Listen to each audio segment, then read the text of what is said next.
નમસ્તે વિદ્યાર્થી મિત્રો, સેમ 1 EU 105 ભારતીય સંસ્કૃતિ અને વારસો. તમારા પેપરનું નામ છે ભારતીય સંસ્કૃતિ અને વારસો. સેમ 1ના વિદ્યાર્થીઓમાં આ વિષય જે છે એ ફક્ત જેને ત્રીજો વિષય રાખેલો હશે ઇતિહાસ તેને જ આવશે. એટલે કે જેને મેન અને બીજો વિષય ઇતિહાસ રાખ્યો હશે તેને આ વિષય આવતો નથી. તે ધ્યાનમાં લેવું, કારણ કે આ વિષય છે એ ત્રીજા વિષયવાળાને આવે છે. તમે જોયું હતું કે પહેલો તમે વિષય રાખ્યો હોય મનોવિજ્ઞાન, બરાબર, બીજો હોય તમારો ગુજરાતી અને ત્રીજો તમારો વિષય હોય ઇતિહાસ. તો આ જે ત્રીજો વિષય છે એ ત્રીજો વિષયવાળાને જ આ પેપર આવે છે. બાકી મેન ઇતિહાસ હોય કે મેન બીજો વિષય ઇતિહાસ હોય તેમને આ પેપર આવતું નથી. એ ખૂબ જ ધ્યાનમાં લેજો, કારણ કે તમારે આ પેપર બદલાઈ ના જાય.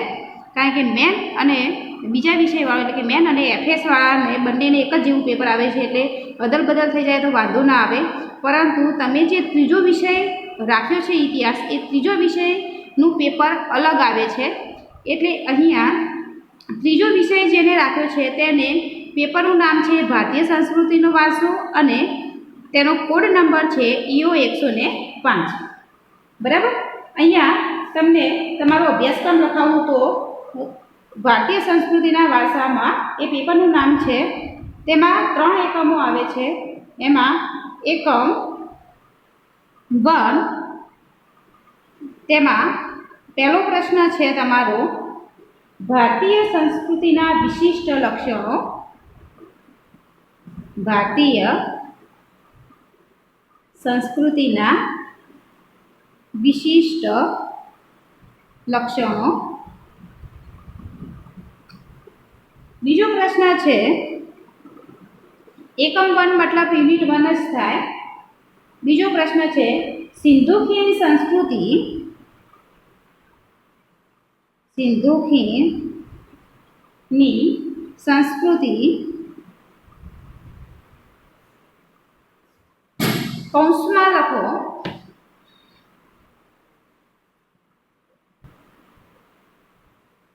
હડપ્પન સંસ્કૃતિ,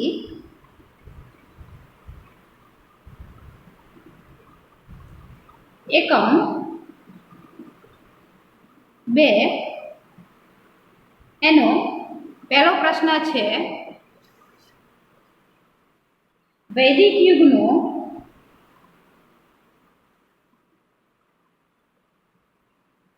સાંસ્કૃતિક વારસો.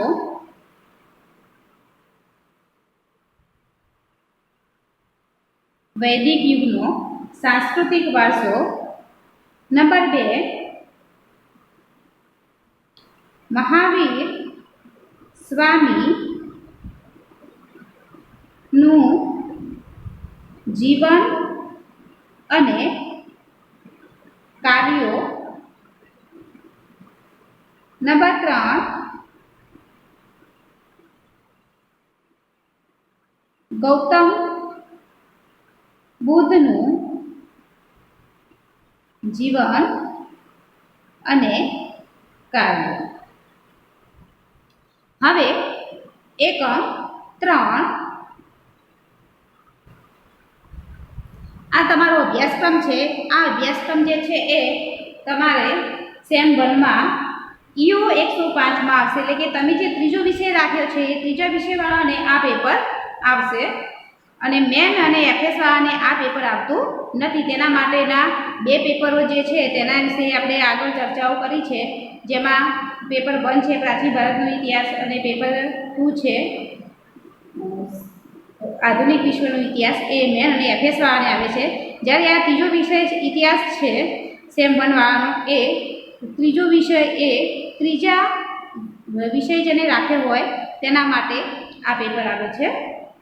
હવે એકમ 3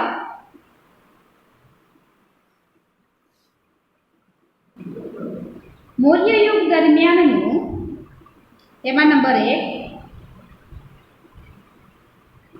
મૌર્ય યુગ દરમિયાનનું કલા સ્થાપત્ય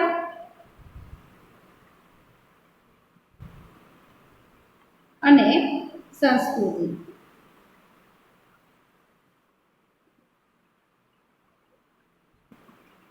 નંબર 2, ગુપ્ત યુગ દરમિયાનની કલા અને સંસ્કૃતિ. કલા અને સંસ્કૃતિ. બરાબર. તમારો આટલો અભ્યાસક્રમ રહેશે. એકમ 1, એકમ 2 અને એકમ 3 કુલ મળીને તમારે 7 પ્રશ્નો આવશે, પરંતુ એ 7 પ્રશ્નો ખૂબ જ લોંગ હશે. જે તમે 11, 12માં જે પ્રશ્નો તમારે આવતા હતા એટલા પ્રશ્નો નહીં આવે. તમારે લોંગ પ્રશ્નો અહીંયા લખવાના રહેશે. જે આ 3 યુનિટ છે, આ 3 યુનિટ જ આવશે તમારે આ પેપરમાં. એટલે કે EO 105 જે છે એ EO 105માં 3 એકમો જ આવે છે. બરાબર. અહીંયા આપણે અભ્યાસક્રમની શરૂઆત કરતાં પહેલો પ્રશ્નની ચર્ચા કરીએ તો ભારતીય સંસ્કૃતિના વિશિષ્ટ લક્ષણો વિશેની વાત છે. તો ભારતીય સંસ્કૃતિના એવા કયા લક્ષણો છે? બરાબર. તો ભારતીય સંસ્કૃતિના લક્ષણોની વાત કરીએ આપણે. લાક્ષણિકતાઓ, લક્ષણો એ જ લાક્ષણિકતાઓ કહેવામાં આવે છે.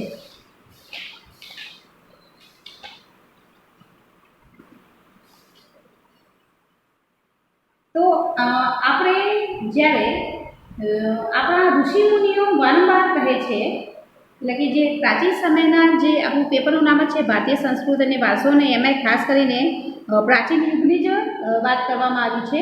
તો આપણા જે ઋષિમુનિઓ છે એ વારંવાર કહે છે કે દરેક માનવ શરીરમાં આત્મા રહેલો છે. બરાબર. અહીંયા આપણે અભ્યાસક્રમની શરૂઆત કરીએ છીએ. તો પહેલો પ્રશ્ન લઈએ છીએ. પહેલો પ્રશ્ન આપણો છે ભારતીય સંસ્કૃતિના વિશિષ્ટ લક્ષણો. તો તેમાંની ચર્ચા કરતા આપણે કહીએ છીએ કે જે આપણા ઋષિમુનિઓ છે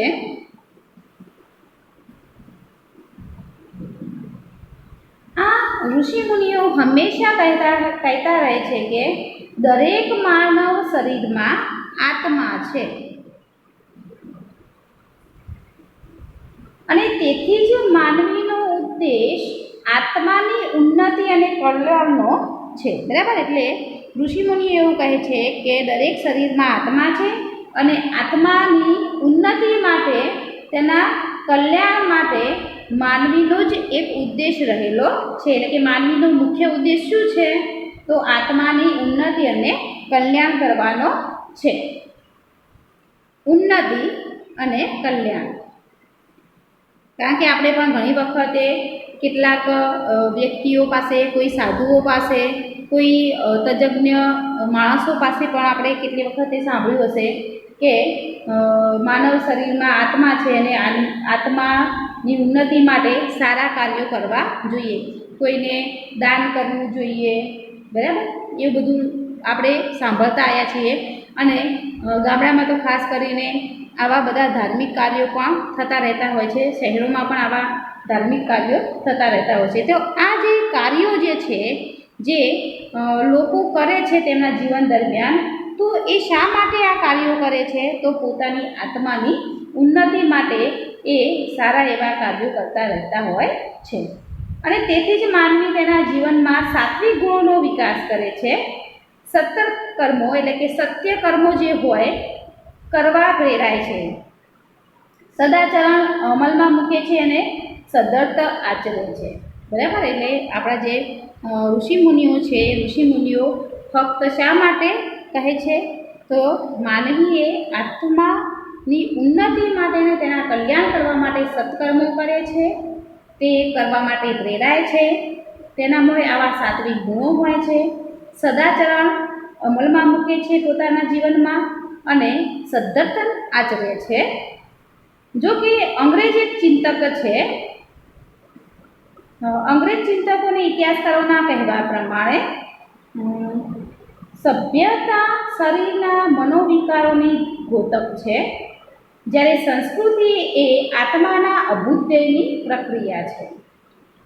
સંસ્કૃતિ એટલે શું?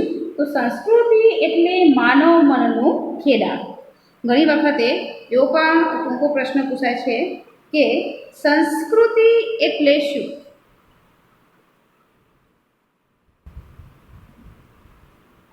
ટૂંકો પ્રશ્ન પૂછાય છે ઘણી વખત. તો ટૂંકમાં આપણે કહેવું હોય તો સંસ્કૃતિ એટલે શું? તો સંસ્કૃતિ એટલે માનવ મનનું ખેડાણ.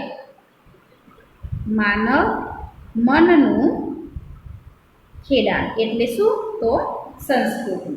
સંસ્કૃતિ એટલે બીજા અર્થમાં આપણે કહીએ તો સંસ્કૃતિ એટલે કોઈ પણ પ્રજા સમૂહની આગવી જીવનશૈલી. બરાબર. સંસ્કૃતિના તો અનેક અર્થો કરેલા છે. આપણા ઋષિમુનિઓ છે, વિદ્વાનો છે, કવિઓ છે, લેખકો છે, ઇતિહાસકારો છે.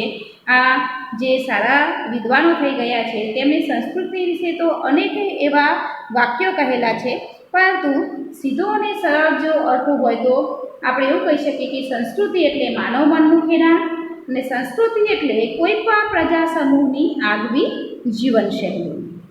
બરાબર. હવે આપણે સભ્યતા અને સંસ્કૃતિ વચ્ચેનો તફાવતની વાત કરીએ કે સભ્યતા એટલે શું અને સંસ્કૃતિ એટલે શું?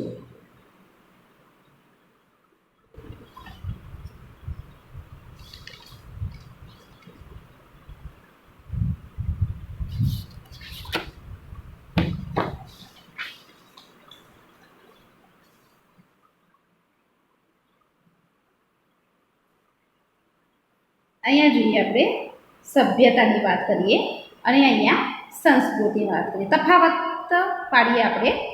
તો સભ્યતા એટલે શું?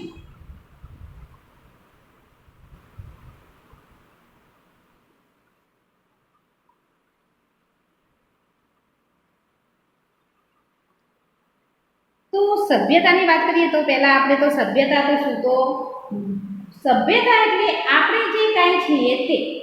સભ્યતા એટલે શું? તો આપણે જે કાંઈ છીએ તે સભ્યતા. આપણે પોતે જ માનવી પોતે જ જે છે તે જ સભ્યતા. તો સામે સંસ્કૃતિ શું છે? તો સંસ્કૃતિ એટલે આપણે જેનો ઉપયોગ કરીએ છીએ તે. આપણે જેનો ઉપયોગ કરીએ છીએ તે. બરાબર. અહીંયા બે વસ્તુ જોઈ લો, તમે સમજી લો કે સભ્યતા શું છે? તો આપણે જે છીએ તે સભ્યતા છે અને સંસ્કૃતિ શું છે? તો આપણે જેનો ઉપયોગ કરીએ છીએ તે સંસ્કૃતિ છે. દાખલા તરીકે આપણે પાણીનો ઉપયોગ કરીએ છીએ, ઘરનો ઉપયોગ કરીએ છીએ, ઘરમાં રહેલા વાસણોનો ઉપયોગ કરીએ છીએ. આપણા જીવન જરૂરિયાતની દરેક વસ્તુમાં આપણે જેનો પણ ઉપયોગ કરીએ છીએ તે સંસ્કૃતિ. બરાબર. એમાં આચાર વિચાર પણ આવી જાય, આપણા સંસ્કાર પણ આવી જાય, વસ્તુઓ પણ આવી જાય. એ દરેકને શું કહેવાય? સંસ્કૃતિ. મહેલો પણ આવી જાય, બધી વસ્તુઓને એ સંસ્કૃતિ છે. જ્યારે આપણે શું છીએ? આપણે જે છીએ તે સભ્યતા છે. બીજો પોઈન્ટ જોઈએ આપણે તો માનવ જાતે તેની જંગલી અવસ્થાથી આજની સુસંસ્કૃત અવસ્થા સુધીની જે વિકાસ યાત્રા કરી છે, વિકાસ યાત્રા જે કરેલી છે એ વિકાસ યાત્રા તે ગુફા અને ઘર સુધીની વિકાસ યાત્રા. ગુફા અને ઘર સુધીની વિકાસ યાત્રા છે.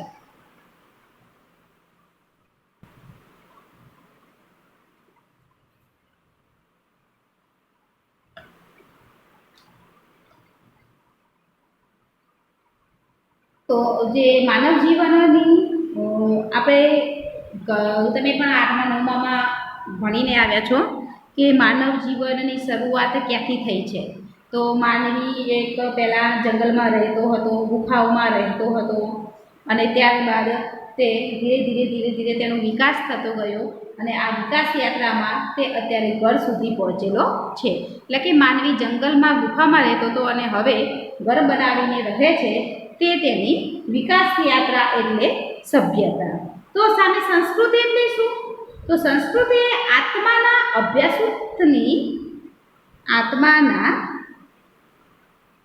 અભ્યાસની પ્રક્રિયા છે. તે આત્મપ્રધાન વિશેષ છે. બરાબર, તો તે શું છે? તો આત્મપ્રધાન વિશેષ છે. તો સામે સભ્યતાની વાત કરીએ તો સભ્યતાને શરીર સાથે વિશેષ સંબંધ છે. બરાબર, સભ્યતાને શું છે? તો શરીર સાથે સંબંધ છે. શરીર પર ધારણ કરતા જે વસ્ત્રો છે એ વસ્ત્રો સાથે સભ્યતાને સંબંધ છે. અલંકારો છે, ફેશન છે, ફેશનો જુદી જુદી વસ્તુઓ પહેરવાની, હેરસ્ટાઇલ છે માથાની વગેરે નો જે શરીરને લગતો સમાવેશ જે થાય છે એ દરેકે દરેક વસ્તુ એ સભ્યતામાં આવે છે. તે સંસ્કૃતિમાં શું આવે છે? તો સંસ્કૃતિ એટલે માનવ મનનું ખેડાણ. માનવ મનનું ખેડાણ. સંસ્કૃતિ એટલે કોઈ પણ પ્રજાની આગવી જીવનશૈલી, અર્થાત તે ભૌતિક જીવનશૈલી હોઈ શકે કે તે આધ્યાત્મિક જીવનશૈલી પણ હોઈ શકે. ભૌતિક એટલે શું? તો ભૌતિક એટલે ઘરની વસ્તુઓ, જીવન જરૂરિયાતની ચીજ વસ્તુઓ એ ભૌતિક કહી શકીએ. ત્યારે આધ્યાત્મિક, તો આધ્યાત્મિકમાં જે ધાર્મિક ક્રિયાકાંડો હોય, ભજનો હોય, કોઈ ધાર્મિક પુસ્તકો વાંચન કરવાનું હોય, તે બધા આધ્યાત્મિક કહેવાય. તો અહીંયા સંસ્કૃતિ એટલે માનવ મનનું ખેડાણ. સંસ્કૃતિ એટલે કોઈ પણ પ્રજાની આગવી જીવનશૈલી. તે ભૌતિક જીવનશૈલી હોઈ શકે કે તે આધ્યાત્મિક જીવનશૈલી પણ હોઈ શકે. તો સભ્યતા શું છે? તો સભ્યતાનો સંદર્ભ બાહ્ય જીવનશૈલી સાથે વિશેષ છે. બાહ્ય જીવનશૈલી. સભ્યતાનો શું છે? તો સભ્યતાનો સંદર્ભ બાહ્ય જીવનશૈલી સાથે વિશેષ છે. તો સંસ્કૃતિનો સંદર્ભ આંતરિક જીવનશૈલી સાથે છે. એટલે બાહ્ય જીવનશૈલી સાથે એટલે કે બહારના તત્વોની, અને આ સંસ્કૃતિ છે જે એ અંદરના તત્વોની એટલે કે આંતરિક જીવન સાથે વિશેષ છે. પાંચમો જોઈએ તો સભ્યતાને ભૌતિકવાદ સાથે ખાસ સંબંધ છે. બરાબર, જે સભ્યતા છે તેને કોની સાથે સંબંધ છે? તો ભૌતિકવાદ સાથે તેને સંબંધ છે. સાહિત્ય, સર્જન અને કલાકૃતિઓનું નિર્માણ, નવી વૈજ્ઞાનિક સંશોધનો વગેરે માનવો કરે છે. એટલે કે માનવીમાંની સભ્યતામાં શું આવે છે? તો માનવીની સભ્યતામાં સાહિત્યિક સર્જન પણ આવી શકે, ભૌતિકવાદ પણ આવી શકે, કલાકૃતિઓનું નિર્માણ પણ આવી શકે, અને નવી વૈજ્ઞાનિક સંશોધનો વગેરે પણ તેમાં આવી શકે. તો સંસ્કૃતિમાં શું આવે છે? તો ભારતીય જે સંસ્કૃતિ છે એ ભારતીય સંસ્કૃતિ જીવનને અલૌકિક દ્રષ્ટિએ જોનારી અને માંગલ્ય તરફ જનારી છે. ક્યાં આગળ જવાની છે? તો માંગલ્ય તરફ લઈ જનારી છે. તે માનવ જીવનને ધર્મ, અર્થ, કામ અને અંતે જીવનના અંતિમ લક્ષ્ય મોક્ષ સુધી તરફ લઈ જનારી બાબત છે. બરાબર, અહીંયા જો બે વચ્ચે કેટલો તફાવત છે? તો સભ્યતામાં છે સાહિત્ય સર્જન, કલાકૃતિઓનું નિર્માણ, વૈજ્ઞાનિક સંશોધનો, તેવું છે સભ્યતામાં. જ્યારે સંસ્કૃતિમાં શું છે? તો અલૌકિક દ્રષ્ટિએ જોનારી, માંગલ્ય તરફ લઈ જનારી, માનવને જીવનને ધર્મ, અર્થ, કામ અને છેલ્લે તેનું શું લક્ષ્ય છે? તો માનવીને મોક્ષ સુધી લઈ જવાનો તેનો આશય છે. બરાબર. અહીંયા આપણે પાછું સભ્યતાની વાત કરીએ તો સભ્યતા માનવ જીવનને ભૌતિક સુખો આપે છે. ભૌતિક સુખો આપે છે. તેમાં સત્તા પણ આવી જાય, સંપત્તિ આવી જાય, હોદ્દાઓ આવી જાય, પ્રતિષ્ઠા આવી જાય, મિલકતો વગેરે પણ તે તરફ દોરી જાય છે. તેથી તે ઐહિક સુખ સગવડોને વધુ પ્રાધાન્ય આપે છે. બરાબર. સભ્યતા જે છે એ સભ્યતા ભૌતિક સુખોમાં વધારે ધ્યાન આપે છે અને તે તરફ તેને દોરી જાય છે. તેથી ઐહિક સુખ સગવડોને વધુ પ્રાધાન્ય તે આપે છે. ત્યારબાદ સંસ્કૃતિની વાત કરીએ તો સંસ્કૃતિ શું છે? તો સંસ્કૃતિ સવિશેષ ભારતીય સત, ચિત્ત और આનંદની સાથે સંબંધ ધરાવે છે. બરાબર. શાની સાથે સંબંધ ધરાવે છે? તો સત, ચિત્ત અને આનંદ સાથે સંસ્કૃતિ સંબંધ ધરાવે છે. બરાબર. એટલે સભ્યતા માનવ જીવનને ભૌતિક સુખોમાં સત્તા, સંપત્તિ, હોદ્દા, પ્રતિષ્ઠા, મિલકત તરફ દોરી જાય છે, જ્યારે સંસ્કૃતિ એ સત, ચિત્ત અને આનંદ સાથે સંબંધ ધરાવે છે. બીજો પોઈન્ટ જોઈએ આપણે સભ્યતાનો તો ભારતીય સભ્યતા માનવીના બાહ્ય જીવન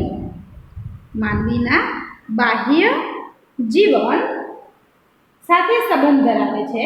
તે મંડળો અને સંસ્થાઓ પણ સ્થાપે છે. શું ધરાવે છે? બાહ્ય જીવન. તે મંડળો પણ સ્થાપે છે અને સંસ્થાઓ જે છે એ સંસ્થાઓ પણ સ્થાપે છે. બરાબર. તો તેની સામે સંસ્કૃતિ શું કરે છે? તો ભારતીય સંસ્કૃતિ એ શાંતિપ્રિય છે. કેવી છે? શાંતિપ્રિય. એ આપણને દેખાય પણ છે કે ભારતીય સંસ્કૃતિ એ શાંતિપ્રિય છે. યુદ્ધોથી દૂર રહેનારી સંસ્કૃતિ છે. યુદ્ધોથી દૂર રહેનારી સંસ્કૃતિ છે. ભારતના લોકો વ્યાપારી પ્રજા છે. ભારતની પ્રજા કેવી છે? વ્યાપારી પ્રજા છે. બરાબર. તો આપણે સભ્યતાની વાત કરીએ. અહીંયા જો સભ્યતામાં ભારતીય સભ્યતા માનવ જીવનના બાહ્ય જીવન સાથે સંબંધ ધરાવે છે. તે મંડળો પણ સ્થાપે છે અને સંસ્થાઓ પણ સ્થાપે છે. તો સામે સંસ્કૃતિ શું છે? તો સંસ્કૃતિમાં ભારતીય સંસ્કૃતિ એ શાંતિપ્રિય છે, યુદ્ધોથી દૂર રહેનારી છે અને તે વ્યાપારી પ્રજા છે. તો હવે સભ્યતાની વાત કરીએ આપણે તો સભ્યતા એ શબ્દોનો પ્રયોગ માનવીય સર્જેલ વિવિધ વિચારધારાઓ, એટલે કે માનવીય સર્જેલ જે વિવિધ વિચારધારાઓ છે, કારણ કે વિચાર આવે છે તો કાર્યો થાય છે. માટે સભ્યતા શું છે? તો સભ્યતા એ શબ્દોનો પ્રયોગ માનવીય સર્જેલ વિવિધ વિચારધારાઓ, બૌદ્ધિક ક્ષમતા. બરાબર. બૌદ્ધિક ક્ષમતા, કૌશલ્ય, કલા અને ઉમદા મૂલ્યો વગેરે એ સભ્યતામાં આવે છે. ધાર્મિક માન્યતાઓ, પરંપરાગત ચિત્રો, સ્થાપત્યો, શિલ્પો અને આર્થિક વિકાસની સંસ્થાઓ અને રીતિઓનો તેમાં સમાવેશ થાય છે. તો સામે સંસ્કૃતિમાં શું આવે છે?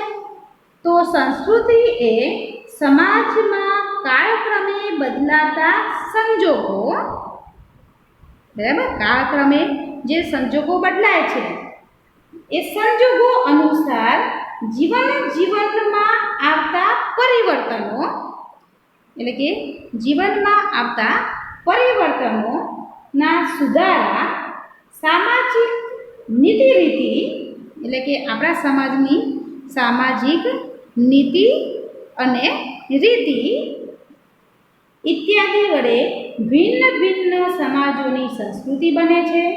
સંસ્કૃતિ એટલે માનવ મનનું ખેડાણ, જેમાં માનવ સમાજની ટેવો આવી જાય, મૂલ્યો આવી જાય, આચાર વિચાર આવી જાય,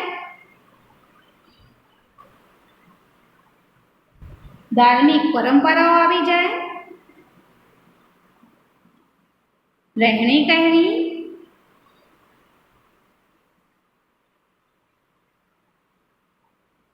અને જીવનને ઉચ્ચતમ ધ્યેય સુધી લઈ જતા આદર્શોનો સરવાળો છે એમ કહી શકાય. એટલે મૂળ સંસ્કૃતિ શું કરે છે? તો સંસ્કૃતિ આપણને ક્યાં લઈ જાય છે? તો સંસ્કૃતિ આપણને મોક્ષ સુધી લઈ જાય છે, સતચિત અને આનંદની છે, શાંતિપ્રિય છે. તેમજ આપણી જે સંસ્કૃતિ છે એ સંસ્કૃતિમાં અનેક જીવનમાં પરિવર્તનો, સુધારા, સામાજિક નીતિરીતિ, ભિન્ન ભિન્ન સમાજોની સંસ્કૃતિ બને છે. સંસ્કૃતિ એટલે માનવ મનનું ખેડાણ, જેમાં માનવ સમાજની ટેવો, મૂલ્યો, આચાર વિચાર, ધાર્મિક પરંપરાઓ, રહેણી કહેણી અને જીવનને ઉચ્ચતમ ધ્યેય સુધી લઈ જતા આદર્શોનો સરવાળો છે એમ આપણે કહીએ. અહીંયા જો સભ્યતા અને સંસ્કૃતિમાં તફાવત છે. સભ્યતા એ આપણે જે છીએ તે સભ્યતા છે, જ્યારે સંસ્કૃતિ શું છે?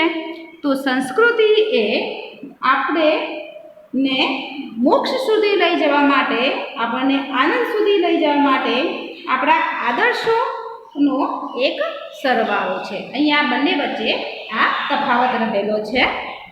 હવે ભારતીય સંસ્કૃતિના વારસા વિશેની આપણે વાત કરીએ. તો ભારતીય સંસ્કૃતિનો વારસો.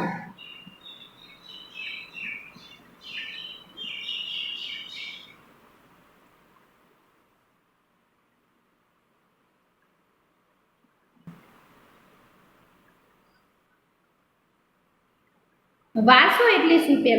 પહેલો પ્રશ્ન આપણને એવું થાય કે વારસો એટલે શું? બરાબર. તો વારસો એટલે આપણને આપણા પૂર્વજો તરફથી, આપણને આપણા જે પૂર્વજો છે, પૂર્વજો કોને કહેવાય? તો તમને સારી રીતે ખબર છે, કારણ કે તમે હમણાં જ એકાદ મહિના પહેલાં શ્રાદ્ધ લખ્યું છે તમારા પૂર્વજોનું. કારણ કે આપણી પરંપરાઓ છે, આપણી સંસ્કૃતિ છે, આપણી સંસ્કૃતિમાં તે બધું આપણે કરીએ છીએ. તો પૂર્વજો, બરાબર. તો વારસો એટલે શું? તો આપણે આપણા પૂર્વજો તરફથી મળેલી અમૂલ્ય ભેટ. અમૂલ્ય ભેટ. ઇતિહાસ, ભારતનો ઇતિહાસ હજારો વર્ષ પુરાણો છે. આ વર્ષો ખૂબ જ સમૃદ્ધ છે અને સમગ્ર માનવજાતને ભારતે મૂલ્યવાન વારસો આપ્યો છે. અહીંયા જો વારસાની તમારે વાત કરવી હોય તો આપણે બીજો અર્થ પણ લઈ શકીએ કે વારસો એટલે શું? તો આપણા પૂર્વજો. તો પૂર્વજોમાં આપણે નાનાથી વાત કરીએ તો દાખલા તરીકે આપણા પિતા તરફથી આપણને જે ઘર મળ્યું છે, અથવા તો આપણા પિતા તરફથી આપણને જે કાંઈ પ્રોપર્ટી મળી છે, અથવા જમીન મળી છે, કોઈ વસ્તુ મળી છે, અથવા સંસ્કાર મળે છે, સંસ્કાર પણ આવી જાય તેમાં, બરાબર. આપણને આપણા પૂર્વજો તરફથી આપણા જે સંસ્કાર આપણને મળે છે, તે જે કાંઈ આપણને આપણા પૂર્વજો આપે છે, આપણા માતા પિતા, આપણા દાદા દાદી, એ જે પૂર્વજો છે, પૂર્વજો તરફથી આપણને જે મળે છે તે વારસો, બરાબર. તો રાજાઓ રજવાડાઓની વાત કરીએ તો આપણા ભારતમાં થઈ ગયેલા જે રાજાઓ મહારાજાઓ છે, એ રાજાઓ મહારાજાઓ જે આપણને કલા, સ્થાપત્યો, શિલ્પો, સિક્કાઓ, જે પણ વસ્તુઓ આપણને આપીને ગયા છે, એ બધું શામાં આવે છે? તો વારસામાં આવે છે. અહીંયા વારસો એ ખૂબ જ મહત્ત્વની વસ્તુ છે. હવે ભારતનો જે વારસો છે, એ ભારતનો વારસો 2 વિભાગમાં વહેંચવામાં આવેલો છે. કેટલા વિભાગમાં? 2, બરાબર. આ તો મેં તમને સામાન્ય વારસો એટલે શું તે સમજવા માટે તમને એક ઉદાહરણ આપ્યું કે આપણા જે પિતા છે, આપણા જે દાદા છે, એ દાદાનું જે ઘર છે, જે જમીનો છે, જે કોઈ વાસણો હોય અથવા તો કોઈ પ્રોપર્ટી હોય, ગમે તે જે વસ્તુ હોય, સંસ્કાર પણ તેમાં આવી જાય, એ દરેકે દરેક વસ્તુ શું છે? તો આપણો વારસો છે. આ એક તમને દાખલો આપ્યો છે, પણ ભારતનો જે વારસો છે એ ભારતના વારસામાં બે વિભાગ પડેલા છે. એક છે પ્રાકૃતિક વારસો